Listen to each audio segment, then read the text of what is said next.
귀한 찬양 감사합니다. 한 비판 의식이 아주 강한 한 청년이 영국의 스펄전 목사님에게 찾아가서 상담을 하며 이런 요청을 했다고 그래요. 목사님, 저는 제가 출석할 그런데 완전한 교회를 찾고 있는데 그 교회를 좀 추천해 주시면 좋겠습니다 라고 물었을 때 목사님이 그래, 나도 사실 그 교회를 찾고 있네. 그런데 부탁을 하나 하겠네. 자네가 그 교회를 먼저 찾으면 절대로 그 교회에 등록하지 말게. 놀래서 왜요 목사님? 지금까지 완전했던 그 교회가 불완전한 자네가 등록하는 순간 그 교회는 불완전한 교회가 되기 때문이네. 아주 유명한 에피소드입니다. 여러분, 오늘 초대교회 형성을 이끌어갔던 오늘 본문에 나타났던 이 다락방의 사람들이 이 청년과 같은 생각을 가지고 있었다라고 하면 세상을 선한 영향력을 끼쳐갔던 당시 예루살렘 초대교회 형성은 어려웠을 것이라 생각합니다. 여러분, 예수를 믿기는 믿는데 이 불완전한 지역교회 공동체 혹은 공동체 속에 또 하나의 교회인 목장 공동체에 속하지 않는다라고 하면 여러분, 훗날 천국에 들어가서 적응하는데 굉장히 힘들 수도 있을 것입니다. 왠가 하면 천국 역시 하나님의 부름을 입은 사람들, 공동체에 속하는 것이기 때문에 그렇습니다. 그래서 오늘 나의 신앙도 이 땅에 있는 동안부터 성숙해지고 교회 공동체이든 가족이든 직장이든 그 어떤 공동체를 세워가는 지혜가 어디에 있는가, 오늘 이 말씀을 오늘 본문에 다락방에 올라간 사람들을 통해서 함께 나누어 가기를 원하는데, 특별히 먼저 이 의사 누가가 오늘 이 말씀을 기록을 냈는데 이들을 어떻게 기록하느냐, 부정적인 면을 드러내서 기록하지 않았다는 부분입니다. 그런데 객관적으로 보면 이 다락방에 모였던 이 사람들은 문제 없는 사람 단 한 명도 없었습니다. 예를 들어 볼까요? 베드로.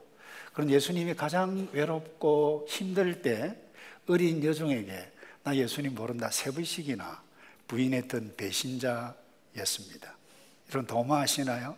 부활하신 예수님 이미 부활하셨는데 나 못 믿겠어. 내 눈으로 똑똑히 봐야 돼. 만져야 돼.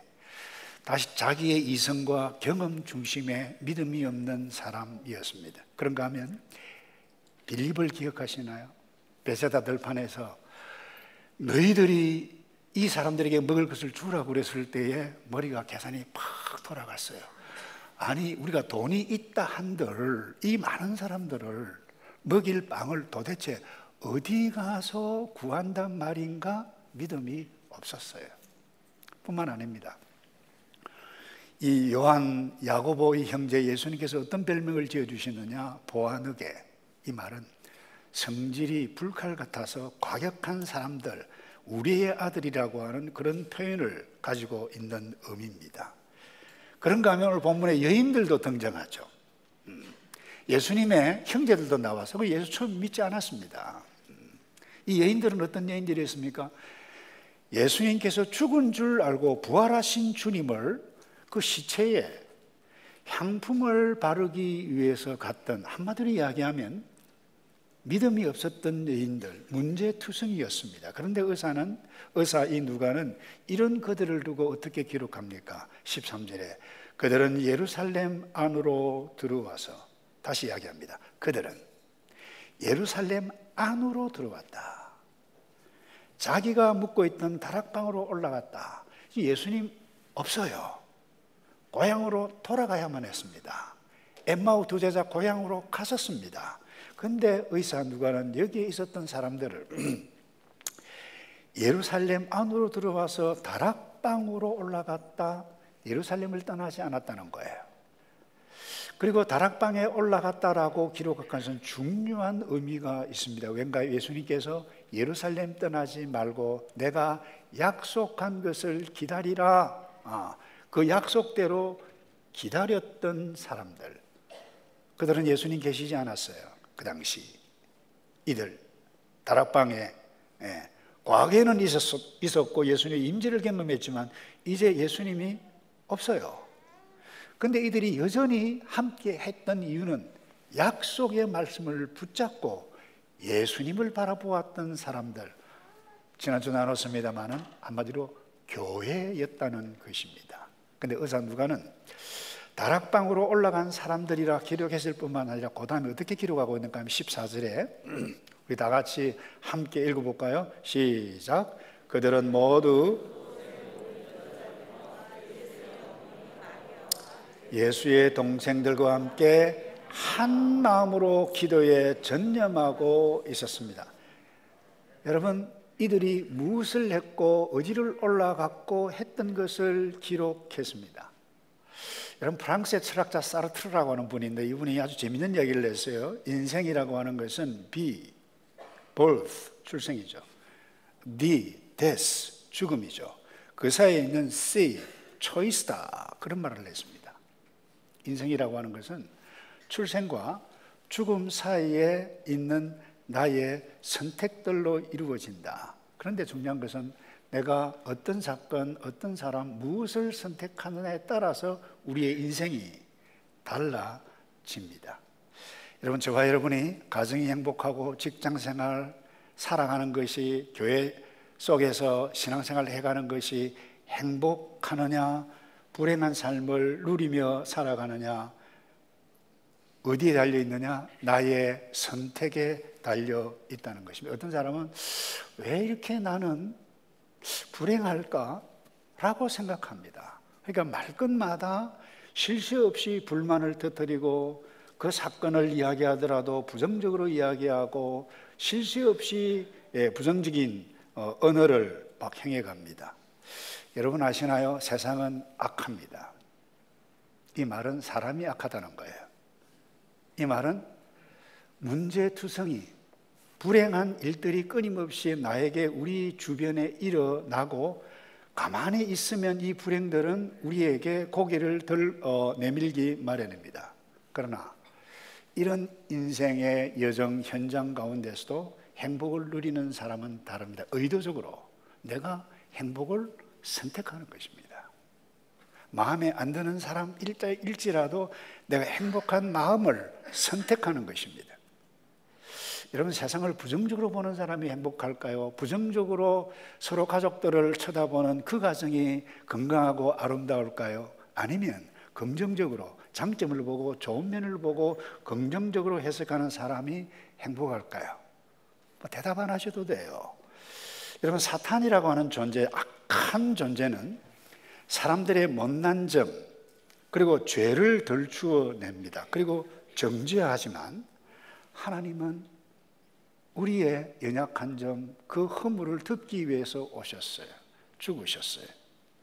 그리고 오늘 다락방에 있는 사람들 격려하시기 위해서 이 땅에 오셨다라고 하는 사실 한번 생각해 보세요. 너희들이 약속하고 이렇게 성령을 받아서 오직 성령이 너에게 임하시면 예루살렘이 문제가 아니다, 유대가 문제가 아니다, 땅 끝까지 내 증인이 될 것이다. 이 엄청난, 현재 그들의 수준에는 전혀 맞지 않는 엄청난 긍정의 미래를 말씀해 주셨는데 그 예수님의 말씀대로 되지 않았나요? 여러분, 미국의 역사 신뢰의 리더십이라고 하는 글이 있어요. 오바마 대통령에 관해서 쓴 글인데, 여러분, 이 오바마 대통령을 알다시피 성장 과정에 있어서 굉장히 방황을 많이 했습니다. 케냐 출신의 흑인 아버지 그리고 백인 어머니 사이에 태어났기 때문에 정체성이 내가 누구냐 따돌림을 받고 내가 왜 이러지, 삐뚤어진 청소년기를 가져서 굉장히 방황을 많이 했습니다만 결국 바른 생각, 바른 가치를 붙잡고 대통령이 되고 신뢰의 리더십까지 인정을 받게 되어지는 그 글들을 쓰기까지 하게 된 이유는 그의 어머니와 외할머니의 격려 때문이었다라고 그래요. 얘야, 정정당당해라. 정직하게 그리고 솔직하게 말하라. 그와 같은 글들이 그 글에 있어요. 여러분, 하나님은 예수 믿어 교회가 된 우리에게 우리를 더 이상 부정적인 눈으로 쳐다보지 않으십니다. 하나님께서는 내가 너를 낳았다 그래요. 못난 우리를 너희는 예수 그리스도의 옷을 입은 사람들이다. 그 옷을 입었다, 옷을 입어라, 옷을 입은 사람처럼 그렇게 살거라. 여러분, 이와 같은 예수님의 격려 때문에 저는 오늘 이 본문에 나타났던 베드로 그리고 이 사람들, 아시다시피 당시 예루살렘에 모여있던 수많은 사람들, 회개가는 부흥의 역사를 일으켰던 사람들이 오늘 이 다락방에 모여있던 이 사람들이었어요. 사랑하는 성도 여러분, 내가 자녀인데 부모를 어떤 눈으로 바라보느냐에 따라서 여러분의 행복이 결정이 되어집니다. 자녀 여러분, 또 부모 여러분이 낳은 자녀 어떤 눈으로 바라보느냐에 따라서 여러분의 삶이 달라진다는 거예요. 그건 여러분의 선택이에요. 하나님 우리 이미 교회로 선택해 주셨어요. 예수 그리스도 옷을 입고 살아가는 흰옷 입은 천사처럼 새로운 피조물이 되었다라고 하는 것으로 너희들이 살아가야 할 존재다. 그런 눈으로 말씀하시고 그런 눈으로 우리에게 보십니다. 여러분의 이웃들, 여러분의 친구들 어떤 눈으로 바라보느냐 따라서 여러분의 삶이 결정이 됩니다. 그들의 삶 또한 결정이 되어질 것입니다. 달라질 것입니다. 여러분 어떤 눈으로 쳐다보시겠어요? 오늘 메시지 심플합니다. 그러나 성경적인 가치가 공동체 생활을 하고 있는 우리에게 구체적으로 무엇을 어떻게 하는 것이 지혜인가 가르쳐 주는 것인데, 첫 번째 부정적인 눈으로 그 어떤 사건, 그 어떤 사람을 쳐다보면 하나님의 성경적인 가치가 아니다는 부분입니다. 두 번째로 서로 받아들여야만 합니다. 사실 이 교회만큼 다양한 집단이 없어요. 남자, 여자, 어린아이부터 할아버지까지 거기다 생각이 다 다르고 백그라운드가 다 다르고 교육 문화, 경제 환경 모든 것이 다 다릅니다. 거기에다가 또 신앙생활을 하는데도 신앙의 컬러도 다 달라요. 어떤 사람은 교회는 교제다, 어떤 사람은 교회는 아니 예배다, 아니 교회는 선교 공동체다, 아니 교회는 다음 세대, 차세대 양육을 위해서 모든 것 다 집중해 가야 한다. 이런 사람들이 모여서 회의를 한번 딱 해보시면 자기 생각에 집중해서 이야기를 하다 보니까 다른 사람 말 듣지도 않고 다른 사람에게 상처를 주고 자기도 상처를 받을 수 있다는 것, 이것이 교회이고 여러분이 살아가고 있는 사회 속의 공동체라고 하는 것입니다. 오늘 이 예루살렘 교회 형성 과정에서 모여있던 이 사람들 역시 마찬가지였습니다. 떼딱하게 볼 수 있습니다. 난 저 사람 베드로 용납하지 못할 수가 있을 것입니다. 15절에 그런데 베드로가 갑자기 벌떡 일어났어요. 그 다락방 가운데, 야, 우리가 가룟 유다 대신에 다른 한 사람을 선택하자. 어떤 사람은 하나님께서 깨닫게 해주셔서 이렇게 했다. 아니다. 어떤 사람은 벌떡 일어나서 베드로가 그냥 한 말이다. 이게 해석에 따라서 개들에게 입장이 다르고 개신교 입장이 다르고 다른 입장이 막 다릅니다. 이것 가지고. 근데 그 당시 현장을 한번 보십시다. 저 친구 일어나서 저렇게 말을 할 수 있는 자격이 주어져? 배짱 좋네. 예수님 세 분이야 모른다고 부인한 저 친구가 아니야? 이렇게 태클을 건 사람이 단 한 명도 없었다는 것입니다. 이들이 함께 모였습니다. 받아들였습니다. 이 말은 뭡니까? 서로를 함께 받아들였다는 거예요. 베드로의 리더십이 있어서 순종한 것이 아니었습니다. 여기에 모여있던 사람들 마음과 아량이 넓어서가 아니었습니다. 좀 구체적으로 이해하면 그들은 하나이지 않으면 안 되는 상황이었습니다. 그들이 모였던 이유는 딱 하나입니다. 예루살렘 떠나지 말라. 내가 약속한 것 기다리라. 그것 때문에 모였어요. 그것 때문에 참은 것이지. 그것 때문에 서로를 받아들였다는 거예요. 그래서 마음을 맞췄다는 거예요. 그래서 의사 누가는 14절에 다시 읽습니다. 함께 한 마음으로 기도에 전념하고 있었다라고 하는 아름다운 모습을 기록해 가고 있습니다. 그래서 이런 의미에 있어서 하나님의 약속을 믿는다, 예수를 믿는다라고 하는 의미가 무엇인지를 우리가 깨달아 볼 수 있습니다. 인간적으로라도 서로 받아들이네, 서로 용납하는 사람들이네, 이게 예수 믿는 사람들입니다. 이유는 딱 하나입니다. 하나님께서 먼저 우리를 받아들이셨기 때문에 나도 나 같은 자도 받아들였는데 저 또한 받아들여야 되지, 아니 저 또한 주께서 받아들였다라고 하면 내가 형제로 받아들여야 되지 않겠는가? 여러분, 사도 요한은 굉장히 중요한 말씀을 하셨습니다. 요한일서 3장 14절에 이렇게 말씀하셨어요. 우리가 알다시피 우리는 죽음에서 생명으로 옮겨졌습니다. 이것을 아는 것은 우리가 형제를 사랑하기 때문입니다. 그 다음에요, 사랑하지 않는 사람은 죽음에 머물러 있는 사람입니다. 한번 따라서 합시다. 사랑하지 않는 사람은 죽음에 머물러 있는 사람입니다. 여러분, 마음으로 이 말씀을 받기 바랍니다. 충격이지 않습니까? 미움이 있다. 내가 누구와 도무지 상종하기 싫다. 그게 우리의 현실입니다. 근데 그대로 거기에 있는 것은 죽음에 머물러 있는 사람이다. 충격적인 메시지입니다. 말씀입니다. 릭 웰은 저희 교회도 오래전에 공동체 목적이 이끄는 40일에 이어서 공동체를 세우는 40일 캠페인을 했는데 그 첫 장에 릭 웰은 목사님이 다른 성도를 사랑하는 것이 우리가 구원받은 증거다 그랬어요.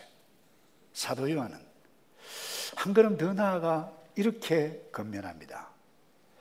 누구든지 자기 형제를 미워하는 사람은 살인자입니다.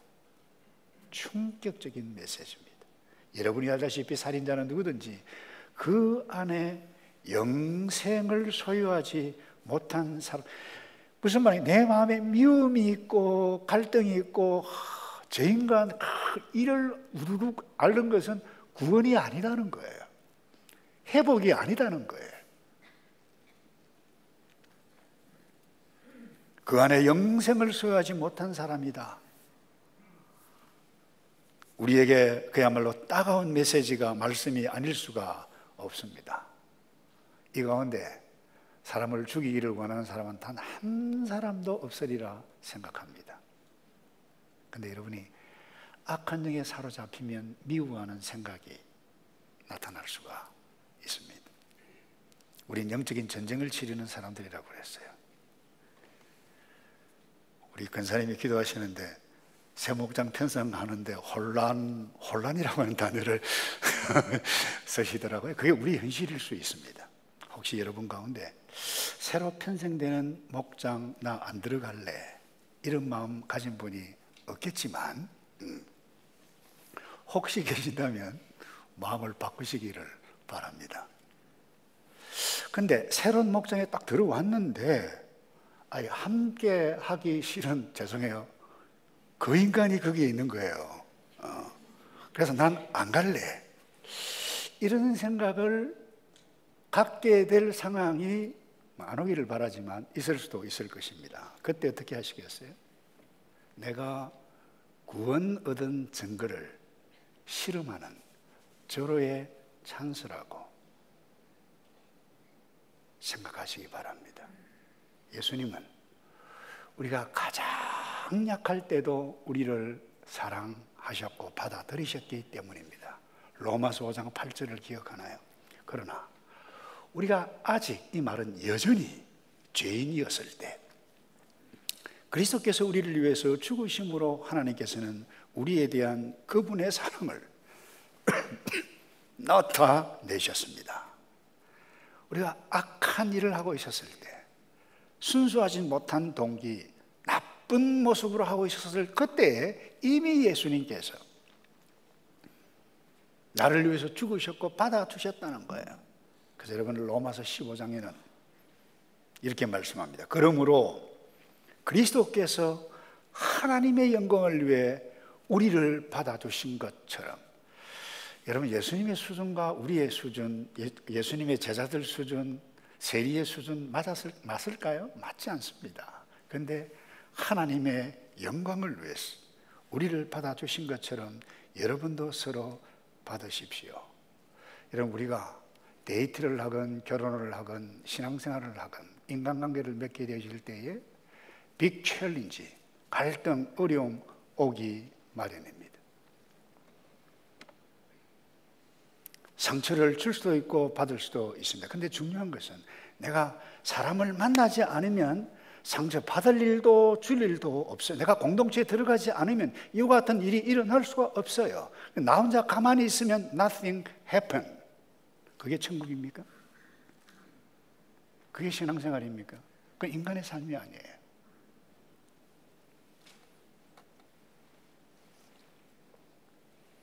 사탄은 그렇게 합니다. 너 그 사람하고 가까이 하면 계속 당할 수 있어 라고 속삭이는 악한 존재가 사탄입니다. 그것만 생각합니다. 부정적으로 계속해서 생각하다 보니까 내가 당하기 전에 내가 먼저 처리해버려야지. 이게 살인입니다. 악한 영에 사로잡히면 나를 낳은 부모도 죽이는 세상이에요. 악한 세상입니다. 자기가 낳은 자녀도, 물론 극단적인 사건들이 계속해서 일어나면 점점 자주 사건들이 일어나는 것이 우리의 현실입니다. 악한 영의 사탄에게 넘어가면 이럴 수 있습니다. 사탄은 우리에게 부정적인 생각을 하게 합니다. 부부생활 잘, 신앙생활 잘 하는데 너 꼭 이렇게 살아야 돼? 살면 살수록 손해잖아. 꼭 그 사람 아니어도 살 수 있잖아. 끝내. 생각하게 만드는 존재가 뭐예요? 악한 영입니다. 사탄입니다. 여러분 목장 공동체에 속하지 않으면 이런 도전 받을 필요도 없고, 또 하나 중요한 것은 여러분들이 영적으로 자랄 수 있는 기회도 없습니다.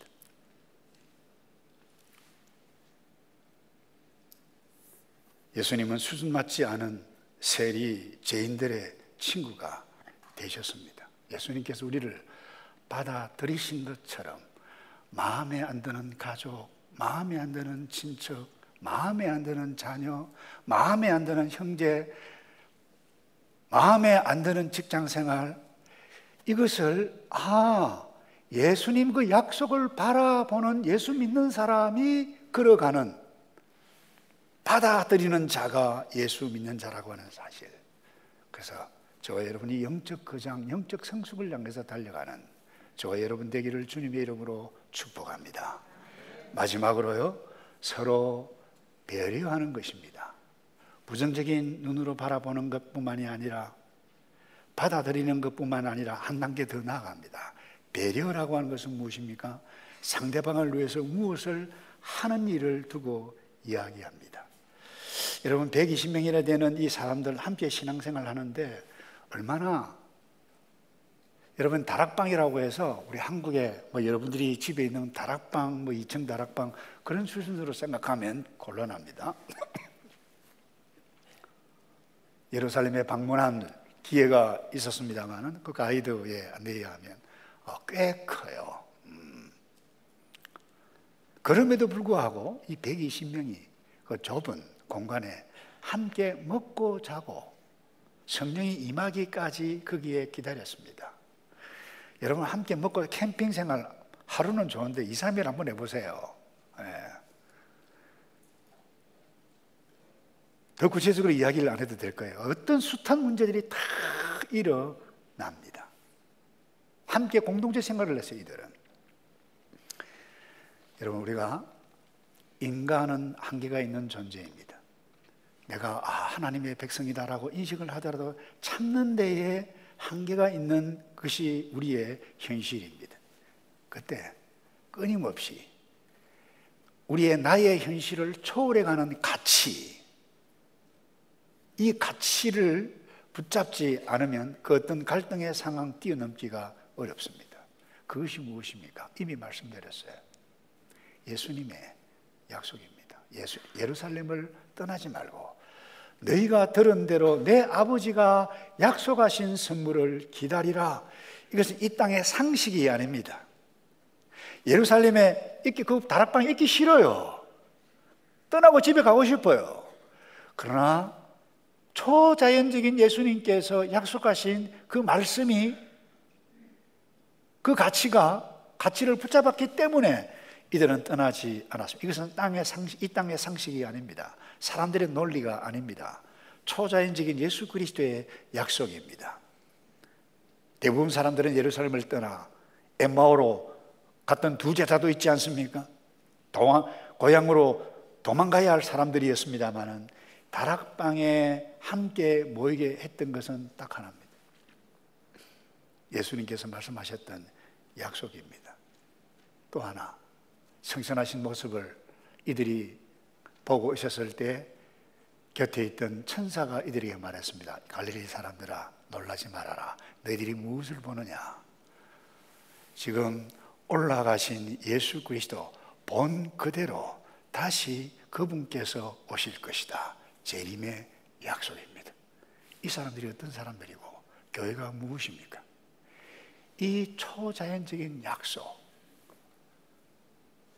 이거 붙잡고 믿고 살아가는 사람이 예수 믿는 사람들이에요. 우리도 싸움도 하고 갈등도 하고 미워도 하고 나누어지기도 합니다만은 크리티컬한 디시전을 해야 할 그 순간에 나를 이끌어가는 것이 무엇인가? 이 초자연적인 가치, 예수님의 약속, 이 약속 앞에 서야 하는 존재임을 믿기 때문에 우리는 바른 선택을 하는 것입니다. 그래서 그 다음 선택을 하는 것이 뭡니까? 받아들일 뿐만 아니라 배려까지 합니다. 영적 가족이 된 이들이 무엇을 했습니까? 사도행전 2장 42절 이하에 이렇게 기록해 가고 있습니다. 44절에 믿는 사람들이 모두 함께 모여, 우리 다 같이 할까요? 모든 물건을 시작. 모든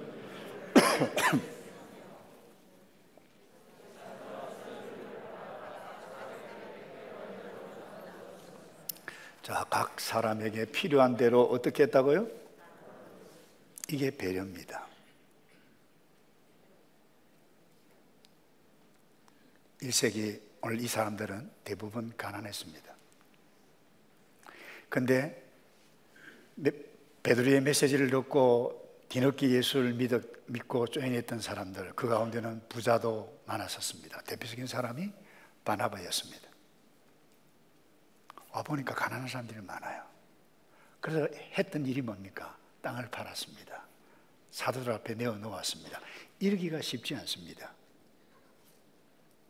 여러분, 경제적인 수준, 교육의 수준, 생활, 인격의 수준이 맞지 않을 때 그 높은 사람들이 볼 때 이 사람들 어떻게 이렇게 해서 살지? 예수 믿어보니까 이 예수쟁이들 다 가난뱅이네. 어떻게 살지? 이렇게 말하기가 쉽지, 그들을 위해서 배려하기라고 하는 것은 쉽지 않습니다. 그런데 배려였습니다. 도무지 상종하기 어려운 사람들이었을 수 있을 것입니다. 그런데 이것이 초대교회의 모습이에요. 이것이 예수를 믿고 약속을 믿고 살아가는 사람들, 이 땅에서 예수 믿는 사람들은 배려하는 사람들. 제가 오래전에 이런 글을 읽었어요. 엘리자베스 1세 때 남아프리카 이 연방들을 이렇게 잘 연합을 이루기 위해서 추장들을 영국 런던 왕궁에 초청을 했다고 그래요. 만찬을 베풀었습니다. 미리 사전에 오리엔테이션을 했지만 이 식사를 하는 가운데 이 칼과 그 나이프와 포크, 이 불편하잖아요. 이들 불편하게 느껴지자 손으로 음식을 먹기 시작했어요. 그 주변에 함께 시작하는 강요들이 보고 분위기가 약간 이상할 때에 그때 바로 이 여왕이 빙그레 웃으면서 자기도 이 나이프와 포크를 놓고 손으로 먹기 시작했다는 것입니다. 이것이 뭡니까? 배려 아니겠어요? 만찬객들이 함께 신나게 손으로 먹었다는 거예요. 물론 정치적인 모임입니다만은 그 어떤 영역에서라도 우리는 배려가 나타나게 되어질 그때에 우리가 하나가 되고 아름다움을, 행복을 누려갈 수 있습니다. 여러분, 우리는 왕 중에 왕이신 하나님의 아들, 왕자, 왕 중에 왕이신 하나님의 딸, 공주입니다. 우리는 모든 것 다 지니고 그리스도의 옷을 입은 자들이라. 우리에게 주어진 신분, 능력, 은사, 돈, 그 모든 것 하나님께로부터 왔고 우리는 하나님의 왕의 자녀들입니다. 그래서 어거스틴은 이런 말을 했어요. 본질적인 것에는 일치를, 비본질적인 것에는 관용을, 그리고 모든 일에 사랑으로 해야 하는 사람들, 이 사람들이 예수 믿는 사람들이다 말씀을 맺습니다. 여러분, 가족도, 목장도, 내가 직장도, 친구 사이에도 마찬가지입니다. 내가 어떤 눈으로 바라보느냐에 따라서 나의 행복이 결정됩니다. 그들의 행복, 우리의 행복이 결정이 되어집니다. 우리 교회로 부르셨습니다. 서로 용납해 가고 배려하면 내게 유익뿐만 아니라 우리 모두의 유익을 얻을 뿐만 아니라 하나님의 나라가 우리를 통해서 구원의 역사가 이루어져 가는 이 아름다운 이 구원의 장들을 저와 여러분들 남은 생에 엮어가시기를 주님의 이름으로 축복합니다.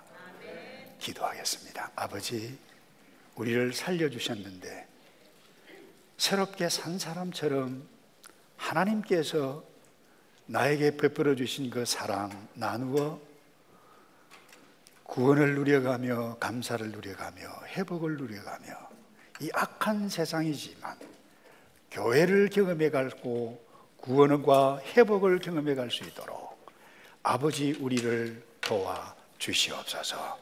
예수 그리스도의 이름으로 기도하옵나이다. 아멘.